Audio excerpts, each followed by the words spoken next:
Asia கப்ல மேட்ச்ங்க. இது India Pakistan match. இந்த மேட்ச் பஞ்சமே இல்லைங்க. பாத்தீங்கன்னா 123 அந்த நிலைமையில ஒரு விக்கெட் தாங்க தவிர 123 ரன் வரைக்கும் ஒரு விக்கெட்டும் இல்ல. இந்தியா பயங்கரமா இருந்தாங்க. 2 பேர் தான் விட்டாங்க தவிர ஒரு விக்கெட்டும் இல்ல. மற்றபடி 3 விக்கெட் 4 விக்கெட்லாம் உள்ளல. 2 விக்கெட் தான் விட்டாங்க தவிர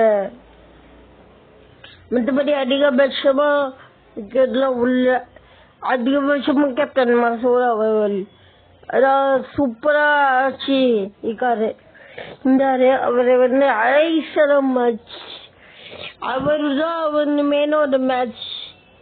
ஏன்னா அவரும் இன்னொரு பார்ட்னரும் அழைசரம் வச்சாங்க. 2 பேரும் தான் அழைசரம் வச்சாங்க. 2 பேரும் செஞ்சுரி பார்ட்னர்ஷிப், அதாச்சும் 100 ரன் பார்ட்னர்ஷிப். 2 பேருமே 100 ரன் பார்ட்னர்ஷிப் போட்டாங்க. செம்மையான மேட்ச் இருந்துச்சு. இந்த மேட்ச் புனே செம்மையா இருந்துச்சுங்க மேட்ச்.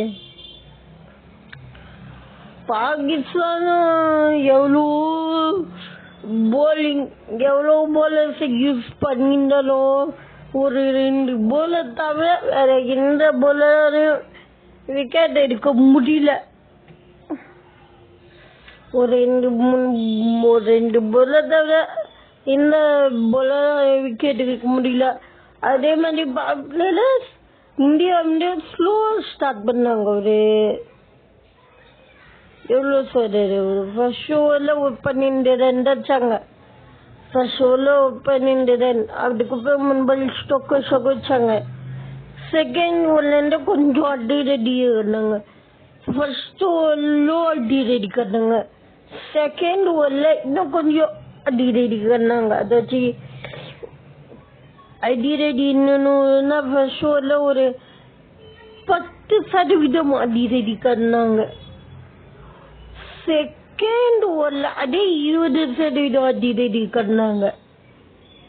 தேர்ட் ஓவர்ல பாத்தீங்கன்னா 30% அடி ரெடி பண்ணாங்க.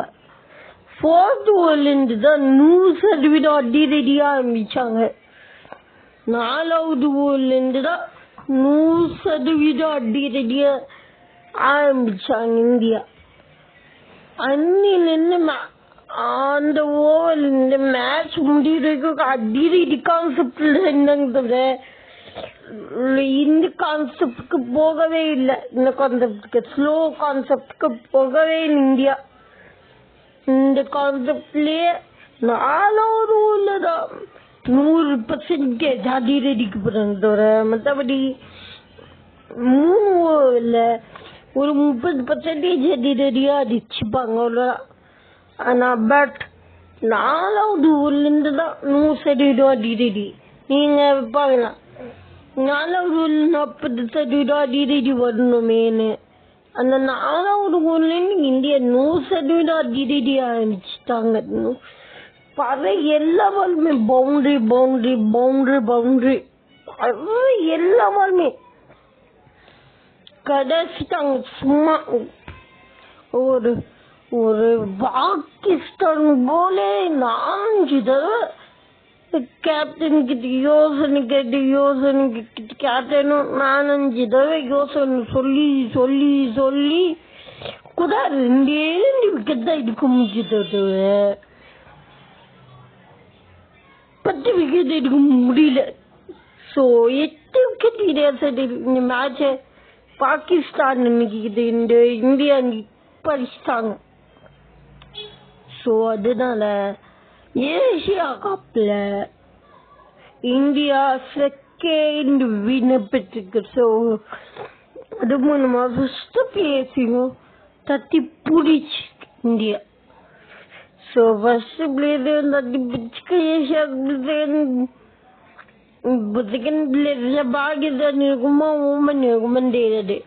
ஆனா இன்னும் பாகிஸ்தான் இருக்குமா ஓமன் இருக்குமா இல்லை யூஏ இருக்குமான்னு தெரியாது.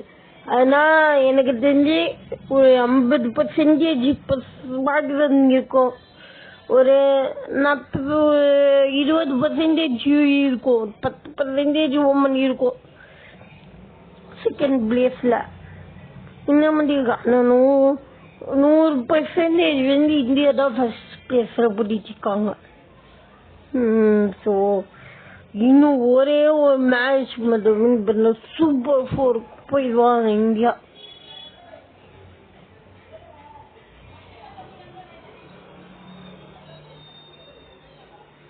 இந்த மேட்ச் பார்த்தீங்கன்னா ஃபர்ஸ்ட் 6 ஓவருக்குள்ள 103 ரன் வந்தாங்க. அதுக்கப்புறமா 7 ஓவர்ல 123 விட்டாங்க. ஒரு 22 ரன் வச்சாங்க. 22 ரன் வச்சாங்க. அதுக்கப்புறமா ஒரு விக்கெட் வந்தது. அதுக்கப்புறமா 131 ரெண்டாவது விக்கெட். அதுக்கப்புறமா பார்ட்னர்ஷிப் பண்ணாங்க. அப்பயும் 100% அதிரடியா தான் இருந்துச்சு இந்தியாவோட கான்செப்ட்.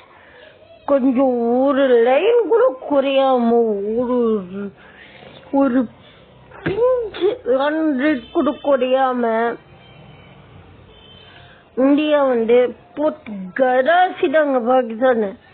ஒரு பிஞ்சு ரன் ரேட் கூட ஒரு போல ஒரு பிஞ்சு ரன் ரேட் கூட இது பண்ண விடக்கூடாதுன்னு சொல்ல மாட்டேன். எல்லாருமே சும்மா கடாசிட்டாங்க. 8 ஓவர் 9 ஓவர் வரைக்கும் சும்மா அடிரடி மைண்ட்ல வச்சு 4வது ஓவர்லேருந்து 9வது ஓவர் வரைக்கும் அடிரடி மைண்டு. சும்மா அடிரடி சாவடி மைண்டில் இருந்தாங்க இந்தியா. அதுக்கப்புறமா ஸ்லோ அடிப்பாங்கன்னு எதிர்பார்த்தா அதுக்குள்ள மேட்ச் முடிச்சிட்டாங்க இந்தியா. சூப்பரா செம்மையா மேட்ச் முடிச்சிட்டாங்க. அதுக்குள்ள பயங்கரமா கதாச்சிட்டு இருக்காங்க இந்தியா. பயங்கரமா மேட்ச் ஒட்டுமொத்த ஐலக்ஸுமே இந்த 2 பேர் தான். அது மட்டும் இல்லாம ஒட்டுமொத்த மேட்ச் ஒரு ஒட்டுமொத்த பிரஷரையுமே தாங்கி தரும்பு தூண் மாதிரி இந்த ஜெயிச்சு கொடுத்த பேரும் இந்த 2 பேர் தான். இன்னும் 100 பார்ட்னர்ஷிப் அடிச்சாங்க. அதனால 123 பார்ட்னர்ஷிப் இந்த 2 பேருக்கு காங்கிரஸ் சேரும். ஏன்னா செம்மையாச்சாங்க இந்த 2 பேரு. அப்படியே அசைக்க முடியாத தூண் மாதிரி ஒரு பீஸ்ட் மூட்ல இருந்தாங்க சொல்லலாம். ஈஸியா சொல்ல போனா இவங்க 2 பேரும் பீஸ்ட் மூட்ல இருந்தாங்க. செம்மையா விளையாண்டாங்க. சூப்பரா இருந்துச்சு மேட்ச் போயிருக்கு. இது ஒரு விக்கெட் வந்துச்சு. அவ்வளோ சூப்பரா இருந்துச்சு மேட்ச் போயிருக்கு. அற்புதமா இருந்துச்சு பாருங்க. Yuvraj Singh captain stump out இந்த சைடு அடிக்கலாம். ஸ்டம்ப் அவுட் தான் கேப்டன். செம்மையா இருந்துச்சு மேட்ச். இந்த வெற்றி மூலமா செகண்ட் பிளேஸ்.